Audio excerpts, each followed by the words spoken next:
Hello student, स्वागत है आप सभी का एक बार फिर से हमारे इस ऑफिशियल यूट्यूब चैनल में जिसका नाम है एसोल सॉल्यूशन। मैं चंदन कुमार हाजिर हूँ आप सभी के सामने अपनी एक और नई वीडियो के साथ।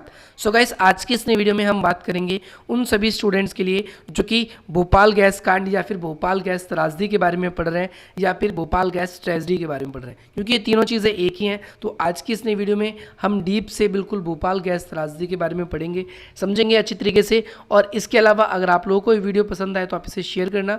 और आज की जो ये नई वीडियो है ये उन सभी स्टूडेंट्स के लिए मोस्ट इंपॉर्टेंट है जो 6th सेमेस्टर के हैं, या फिर वो हिस्ट्री के स्टूडेंट्स हैं, या फिर वो पॉलिटी में जीई का सब्जेक्ट जो है उनका human right, general and environment, तो उन सभी स्टूडेंट्स के लिए भी इंपॉर्टेंट है। तो चलिए ज़्यादा देर न करते हुए आज की अपनी इस वीडियो को हम यहीं स्टार्ट करते हैं।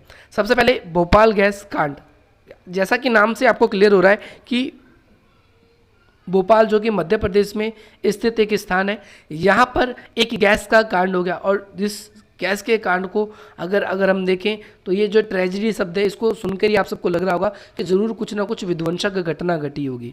तो भोपाल में ही क्या हुआ कि एक गैस की त्रासदी हुई। कब हुई? 3 दिसंबर 1984 को।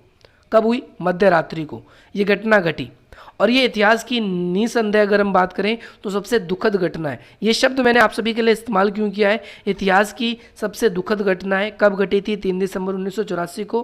कब घटी थी? तो मध्य रात्रि को घटी थी, क्योंकि इसमें यूनियन कार्बाइड कॉरपोरेशन, ये कंपनी का नाम है, यूनियन कार्बाइड कॉरपोरेशन, जो कि संयुक्त राज्य यानी जो अमेरिका है वहाँ की एक बहुराष्ट्रीय यानी एमएनसी की कंपनी थी। और ये क्या करती थी? रसायन चीज़ें बनाती थी। जैसे अगर आप लोगों को मैं बता दूं कि 1969 से ही हमारे देश में जो हरित क्रांति है उसको बढ़ावा मिला, और उसकी वजह से बहुत सारी विदेशी जो बीजों की या खादों की जो कंपनी हमारे देश में आने स्टार्ट हो गई थी। और जो ये यूनियन कार्बाइड कॉरपोरेशन थी ये संयुक्त राज्य की अमेरिका की कंपनी थी, और ये रसायन ही क्या करती थी? बनाती, ताकि फैक्ट्रीज वगैरह के थ्रू जो भी उत्पादन हो उस उत्पादन को जब भी हम खाद के रूप में हम खेतों में यूज़ करेंगे तो उससे ज़्यादा उत्पादन हो सके।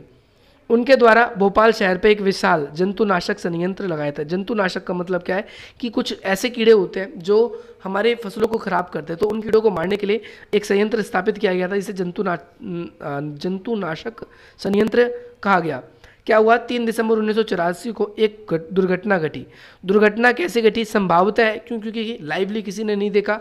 ये गैसों के फॉर्मेशन की वजह से हुआ था, यानी गैसों के आपस में मिलने की वजह से, और जिसकी वजह से जो भी मतलब हो सकता है वो मैक्सिमम अनुमान लगाने की इसमें कोशिश की गई थी। अब इसमें क्या है कि विषैला जो था मिथाइल ऑक्सो, जो विषैला इसके अंदर मिथाइल है आइसोसाइनेट, क्या संभवतः जो विषैला मिथाइल आइसोसाइनेट था, ये क्या है? ये एक गैस का नाम है methyl isocyanate.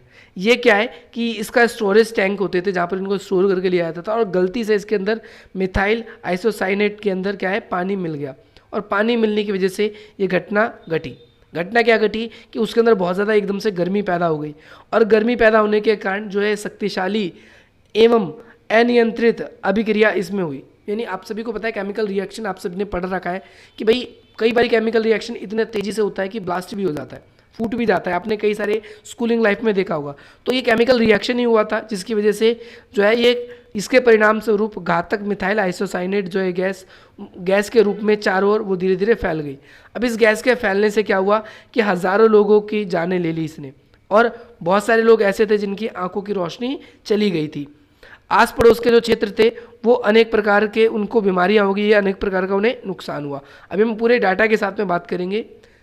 Union carbide factory के पास में एक गंदी बस्ती थी, स्लम कॉलोनी थी उसके उस फैक्ट्री के आसपास में, और जैसे ही वहाँ पर गैसों का फॉर्मेशन हुआ, जो भोपाल गैस त्रासदी का कांड हुआ, उसके बाद में वो गैस पूरी की पूरी गंदी बस्ती में फैल गई और फैलना शुरू हो गई। कुछ ही मिनटों में, लगभग कुछ ही मिनटों में, देखो मिनटों शब्द लिखा है, कि 300 लोग जो है वो क्या हो गए? मारे गए, और लगभग 50,000 लोग जो है उनके फेफड़े गंभीर रूप से प्रभावित हो गए। यानी पूरी तरीके से हम कह सकते हैं कि गंभीर रूप का मतलब है सीरियस केस था, उनके फेफड़े खराब हो गए। इसके अलावा अगर हम देखें तो इसकी वजह से मानवाधिकार के रूप में, पर्यावरण के रूप में और मानवतावादी जो समूह है उसके रूप में कई सारे एक्शंस ले जाने की बात हुई, क्योंकि लोगों के जो मानव अधिकार थे उनका बहुत ज़्यादा हनन हुआ।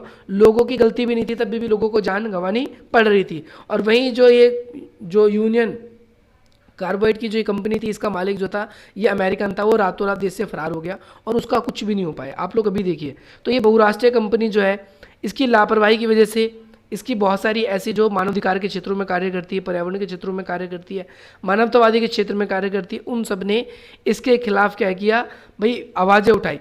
भोपाल गैस त्रासदी ने पर्यावरण के प्रति मानव को जागरूक किया कि भैया अगर आपने सही तरह पर पर्यावरण को सुरक्षित नहीं किया तो वो दिन दूर नहीं है जिसकी वजह से हमारा तापमान देश का, दुनिया का इतना बढ़ जाएगा जिसकी वजह से रहना बहुत ज़्यादा मुश्किल हो जाएगा। साथ ही साथ पर्यावरण में जो असंतुलनता है वो आ जाएगी।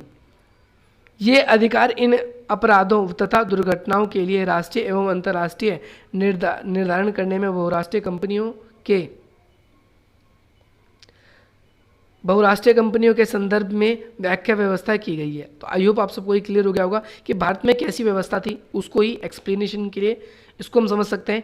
इस गैस से प्रभावित लोगों को अनेक प्रकार की समस्याओं ने घेर लिया, जैसे चिरकालिक श्वास संबंधित बीमारी, जो आपकी श्वास संबंधित बीमारी होती है, नेत्र रोग है, या फिर आप लोग देखेंगे जो लोगों की इम्यूनिटी पावर है, रोग प्रतिरोधक जो क्षमता है वो लगभग ना के बराबर हो गई या खत्म हो गई। जो आपकी तंत्रिका कोशिका है वो भी खत्म होने लगा। आपके माइंड के थ्रू आपके शरीर के ऑर्गन्स को, पार्ट्स को मैसेज नहीं मिलता था। और ये क्या है कि ये स्वास्थ्य और ये ऐसी समस्या थी जो कि स्वास्थ्य को लेकर इसके अंदर बहुत ज़्यादा बढ़ गई थी। प्रभावित लोगों में से अधिकृत समाज में निम्न वर्ग के लोग थे, यानी जिन भी लोगों को इस फैक्ट्री की वजह से प्रॉब्लम हुई वो ज़्यादातर गरीब थे। और इस रिसाव ने उनकी मौजूदा निर्धनता को, यानी जो उनके पास गरीबी थी उस गरीबी को और ज़्यादा उन्होंने बुरा बना दिया। निर्धनता की स्थिति बहुत ज़्यादा बढ़ गई। निर्धनता की स्थिति बहुत ज़्यादा बढ़ने की वजह से अगर हम देखें तो लोग जो थे वो लाचार हो गए और इलाज का उच्च व्यय, यानी जो इलाज का जो ज़्यादा खर्च था उसमें वो नहीं उठा पाए इलाज के मुख्य खर्च को, और जिसकी वजह से इनकी आर्थिक स्थिति जो है वो और ज़्यादा बदतर हो गई। भोपाल के हज़ारों लोगों ने अपनी जीवित रहने के अधिकार से वंचित हो गए थे और हज़ारों लोगों की जो व्यवस्था थी वो कैसी हुई, हज़ारों लोगों को इसमें हानियाँ हुई। किसी को जान की हानि हुई, कोई हथियार से हानि हुई, किसी को मतलब जान की हानि हुई, कईयों की संपत्ति की हानि हुई। कई लोग ऐसे थे जिसके अंदर जान तो नहीं गई परंतु फिर भी काफ़ी ज़्यादा अलग अलग प्रकार की उन्हें प्रॉब्लम हो रही थी। जो खर्च पाने, जो भी खर्च हैगा वो पाने वह भोपाल गैस त्रासदी के विरुद्ध में अधिकार की लड़ाई लड़ रहे थे वो वकील आगे चल के वो भी असहाय महसूस करने लगे, क्योंकि जो भी इसका मालिक था वो देश छोड़ के जा चुका था, और जिसकी वजह से देश छोड़ के जाने के बाद से अब दूसरे देश में, हमारा देश अमेरिका की तरह इतना पावरफुल नहीं है कि दूसरे देश में घुसकर उसको जवाब दे सके। इस वजह से अगर हम देखें तो हमें देखने को मिलता है। इसके अलावा इस मामले में अभी भी पूरी तरीके से स्पष्ट नहीं हो पाया, क्योंकि तथ्य, प्रमाण और चिकित्सा जो वर्ग के जो लोग हैं वो इस बात को छुपाने की कोशिश करता है कि रियलिटी में, एक्चुअलिटी में आखिर हुआ क्या था, क्या नहीं हुआ था। हम बात करें इसका कानूनी उत्तरदायित्व कौन उठाएगा, यानी कौन किस तरीके से ये कानून के रूप में कैसे, जो जितने लोगों को इसमें नुकसान हुआ, बहुत सारे लोग ऐसे थे जिनको भाई आर्थिक हानि हुई, राजनीतिक हानि हुई, सामाजिक हानि हुई, बहुत से लोगों की जान चली गई। तो भाई इसकी जिम्मेदारी का प्रश्न एक तो आता है कि भैया कौन इस चीज़ की जिम्मेदारी लेगा, सरकार लेगी या फिर गुंडे लेंगे। तो नाउ यहाँ पर अगर आप देखेंगे तो ये पूरा का पूरा जो कॉन्सेप्ट हैगा, जो आप ये कॉन्सेप्ट पढ़ रहे हो, तो इस पूरे के पूरे कॉन्सेप्ट में भोपाल गैस त्रासदी में जो जेपी नगर के इलाके हैं उन्होंने गंदी बस्तियों का दौरा किया, जिसमें लगभग 60,000 लोग निवास करते थे। ये बस्ती 20 मीटर की दूरी पर स्थित थी और उस पर जो है टावर की निकटवर्ती थी। यानी अब लोगों को भी फिलहाल इतना ही पढ़ना है। होपफुली आप सभी को आज की इस वीडियो से बहुत वैल्यू मिली होगी, और इसी प्रकार के इंटरेस्टिंग वीडियोस चाहते हैं तो आप इस तरीके से हमसे कांटेक्ट कर सकते हैं। इसके अलावा आप सभी के लिए जितनी भी इंपॉर्टेंट वीडियोस है वो आप सभी के लिए एग्जाम से पहले अपलोड कर दी जाएगी, तो आपको चिंता करने की जरूरत नहीं है। बस रोज़ाना जो आप सभी के लिए रेगुलरली वीडियोस आ रही है आप उन वीडियोस को वॉच करें, प्रॉपर्ली अपने नोट्स बनाएं, और इसके अलावा आप हमारे चैनल को सब्सक्राइब करें ताकि अगला जब भी नोटिफिकेशन आप सभी के लिए हो तो वो सबसे पहले आपको मिल जाए। इसके अलावा हमने कुछ और भी इंपॉर्टेंट लिंक्स दे रखे हैं। इंस्टाग्राम पर आप हमें शेयर कर सकते हैं, अपनी क्वेरीज़ को हमें फॉलो कर सकते हैं। इसके साथ साथ अगर आप लोग चाहते हैं कि भैया हम लोगों के एग्ज़ाम अच्छे से जाएं तो हमारे चैनल को सब्सक्राइब तो करें, लेकिन हमारे जो अदर अल्टरनेटिव चैनल है उसको भी सब्सक्राइब करें। साथ साथ हम लोगों ने आप सभी के लिए कुछ वेरियस इंपॉर्टेंट लिंक्स दिए गए, आप उन लिंक्स को भी ज़रूर ज्वाइन करें। चलिए स्टार्ट करते हैं, ज़्यादा देर न करते हुए आज की अपनी इस वीडियो को यहीं हम समाप्ति करते हैं। मिलते हैं हम आपसे अपनी अगली वीडियो में। जय हिंद, जय भारत।